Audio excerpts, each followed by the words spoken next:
Well, good afternoon everyone, and thank you all very much for coming today.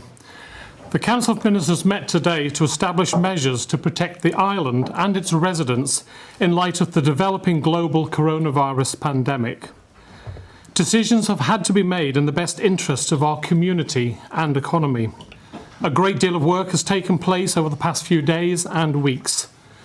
I am now able to announce anyone arriving in the Isle of Man from 23 hours and 59 minutes tomorrow, in other words 1 minute to 12, on the 17th of March, will be required to take immediate action. Those displaying symptoms of coronavirus and those not displaying symptoms of coronavirus will be required to self-isolate for at least 14 days to eliminate the possibility they are carrying infection. We are advising people aged 70 and over to self-isolate to prevent the possibility of being infected, and more guidance will be issued shortly. The 2020 Isle of Man TT is cancelled to protect our critical care services. Schools will remain open. Testing in the community will be stepped up with immediate effect. Due to the measures being introduced today, at this stage, Government will not be placing any restriction on public gatherings. The Government will take necessary steps to postpone both the 2020 Local Authority General Elections and the Douglas South by-election until further notice.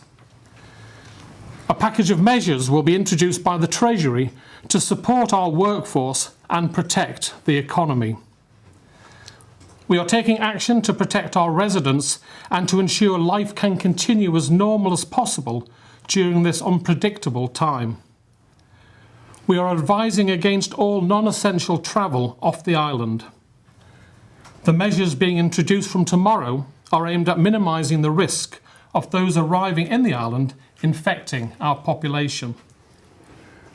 We still have no confirmed Covid-19 cases, but residents should continue to be vigilant over hygiene and hand washing and help friends and neighbours who would appreciate some support.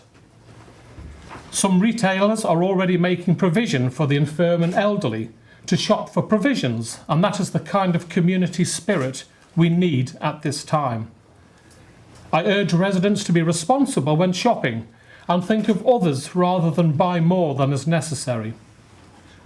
We are entering a period when life will be different and must work together through patience, cooperation and consideration.